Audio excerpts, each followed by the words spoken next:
Eh bien nous on a décidé d'être là aujourd'hui parce qu'on a senti l'urgence de la situation en fait. Parce qu'il nous reste plus que 16 mois avant qu'on ne puisse plus rien faire, que ce soit le changement, irréversible. Voilà, que ce soit irréversible. Et c'est pour ça qu'on a senti que on était obligé d'être là parce que maintenant les scientifiques annoncent qu'on peut espérer un changement jusqu'à 7 degrés Celsius, sachant que les accords de Paris ne prévoient que pour un seul degré. Donc on peut se dire qu'il faut vraiment qu'on agisse parce que c'est plus possible comme ça.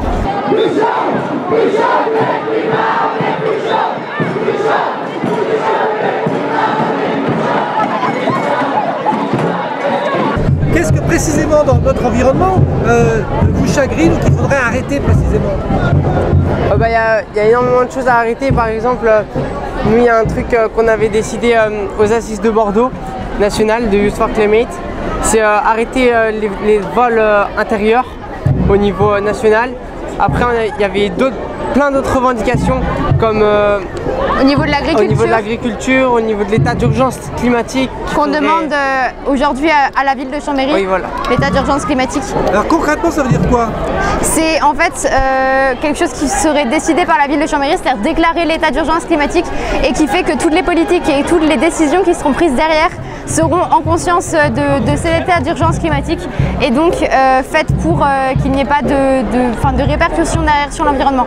Alors concrètement je vous pose la même question, sur Chambéry par exemple, qu'est-ce qu'il faudrait changer? Tout d'abord les transports en commun, parce qu'ils sont déjà très développés, on a de la chance, mais ce qu'on voudrait nous c'est par exemple, c'est mes convictions à moi, mais que ce soit gratuit pour la plupart des gens, oui. Et qu'on arrête de viser autant la voiture. On a la chance d'avoir des espaces, des zones piétonnes à Chambéry, sauf que le problème c'est qu'ils sont encore violables par des voitures ou des choses comme ça, et je trouve ça juste inadmissible.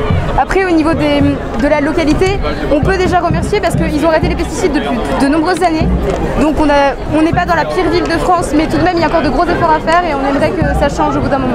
Alors, oui, à l'écologie. Non, à la pollution. Oui, à l'écologie.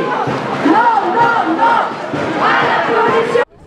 S'appuyant sur ce qui se passe d'ailleurs depuis un moment, bon, il y a le maire de Languecouette là, bon, mais il y en avait d'autres aussi un peu avant. Bon, on considère qu'aujourd'hui l'enjeu est d'une telle importance, la preuve, on est sur la marche de la jeunesse pour le climat, qu'on a invité les 38 conseils municipaux de Grand Chambéry à prendre des arrêtés interdisant les pesticides. Vous avez envoyé une demande au maire et au président, hein, c'est ça? Oui, voilà. Donc pour l'instant, c'est en réflexion. Je sais qu'à Cognin, ils vont bientôt délibérer et on va relancer un petit peu. Il y a une commune aussi de Savoie, Sainte-Pierre d'Entremonde, d'après ce que je sais. Nous, ce qu'on souhaiterait, et à travers aussi les élus de nos sensibilités qui sont présents dans les conseils municipaux, s'appuyant sur eux pour qu'ils proposent à leur conseil municipal de prendre un tel arrêté. C'est ce que je ferai, moi, le 21, si on n'a pas de réponse évidemment positive d'ici là, c'est ce que je ferai à Chambéry pour le conseil municipal du 21 octobre.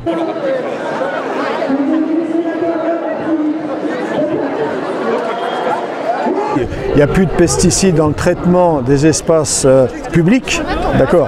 Mais nous, c'est vraiment, on veut un arrêté global sur la commune. C'est le cas à Chambéry, par exemple. À Chambéry, il n'y a plus d'utilisation pour les espaces publics. Mais on veut qu'il y ait un arrêté global pour s'inscrire aussi dans le mouvement pour faire changer la loi aussi, parce que c'est un peu compliqué actuellement. Alors voilà, c'est ça, parce que du coup les maires, on l'a vu, qu'ils prennent directement l'État, la préfecture, les renvoie au tribunal administratif qui les sanctionne. Donc est-ce que ça sert à quelque chose? Oui, je pense que ça sert à quelque chose, parce que plus il y aura de communes qui vont délibérer, bon déjà on en parle nationalement, ça incitera quand même à revoir la législation, donc c'est un moyen citoyen, de pression plutôt citoyenne, pour qu'il y ait une évolution législative. Je pense que c'est très positif. On a tous, pour la majorité, déjà acheté des vêtements à H&M. Mais derrière la qualité relativement bonne des produits, cache des réalités tout autres et bien moins glorieuses, qu'ils ont intérêt à garder secrètes.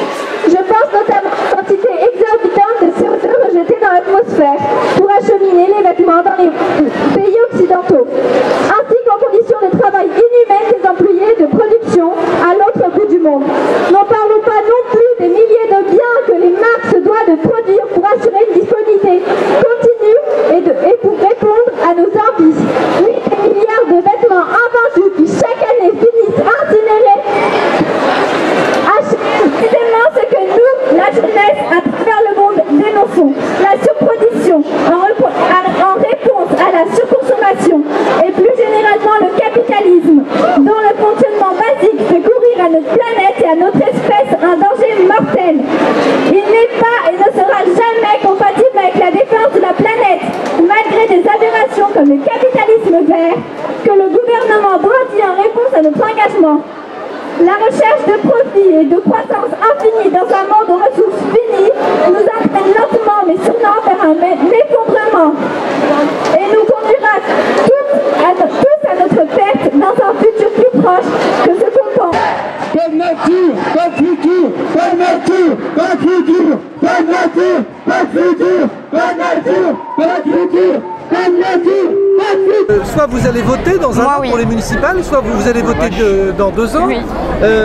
Justement, dans cette dénonciation qu'on peut lire dans vos informations de l'ensemble des gouvernements qui nous ont succédé, vous vous situez plutôt de quel côté? C'est-à-dire plutôt du côté droite ou du côté gauche, si on peut dire des choses comme ça? Politiquement parlant, Youth for Climate a décidé de ne pas se placer. Donc si on parle, ça va être seulement en notre nom et pas en celui du mouvement, parce que c'est quelque chose qu'on a décidé ensemble. D'accord. En tout cas, ça restera du côté écologique, du côté plus écologique en tout cas. Voilà.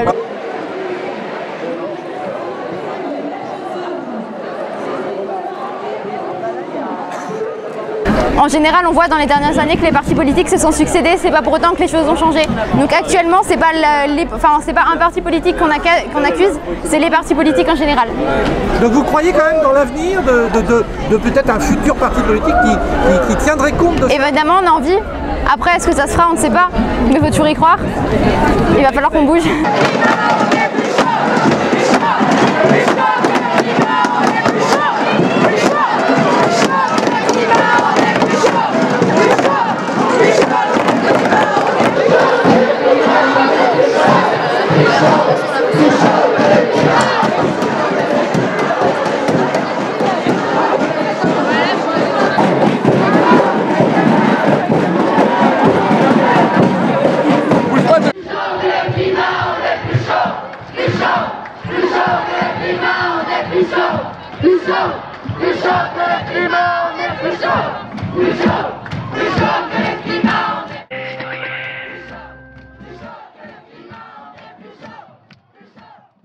La terre, c'est notre maison.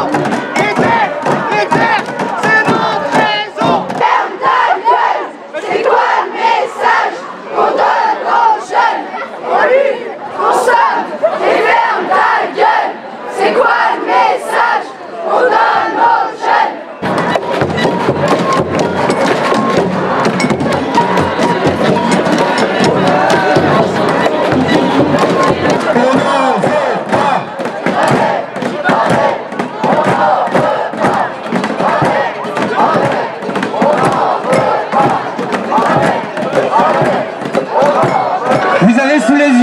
À votre gauche, vous avez sous les yeux à votre gauche une grue qui prépare un grand projet inutile.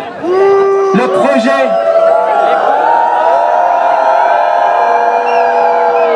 Ouh.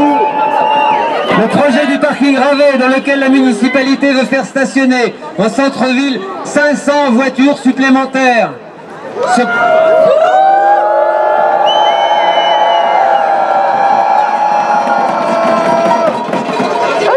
Ce projet est une aberration.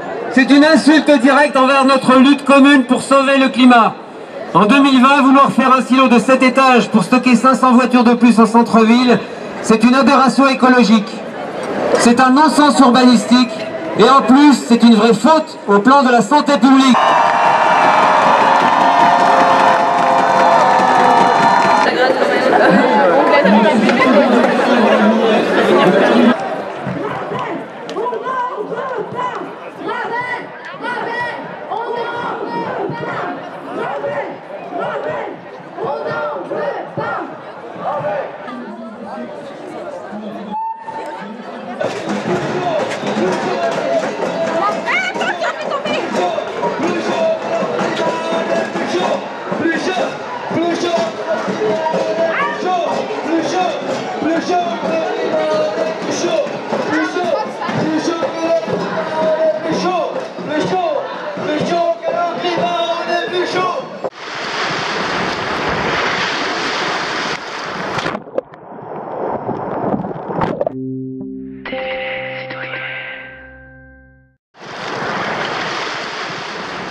Moi, ce que je trouve génial, c'est qu'il y ait beaucoup de lycéens et vraiment des tout jeunes et pas juste des étudiants, par exemple, qui lancent ça et qui soient là.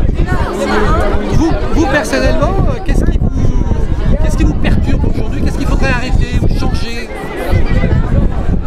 Arrêter de se voiler la face et de penser que le développement durable, c'est possible. C'est juste pour nous faire croire qu'on peut consommer d'une autre façon. En fait, je pense que c'est un mensonge aussi. Voilà. C'est la consommation pour vous qu'il faudrait changer. Il y a plein de choses, mais la consommation, c'est ce qu'on peut faire nous. Et je pense que tout acte est politique à son échelle. Et oui, la consommation, c'est la première chose que nous, on peut faire en tant que citoyens et citoyennes. Marion, pour vous, qu'est-ce qui vous préoccupe particulièrement? Je dirais en premier lieu aussi la consommation et notamment avec l'industrie du textile qui est un des 3 plus grandes industries polluantes au monde. Et je pense qu'on peut tous faire un petit geste pour demain, notamment le tri sélectif ou le compost qui ne coûte rien à personne et qui prend juste un tout petit peu de temps.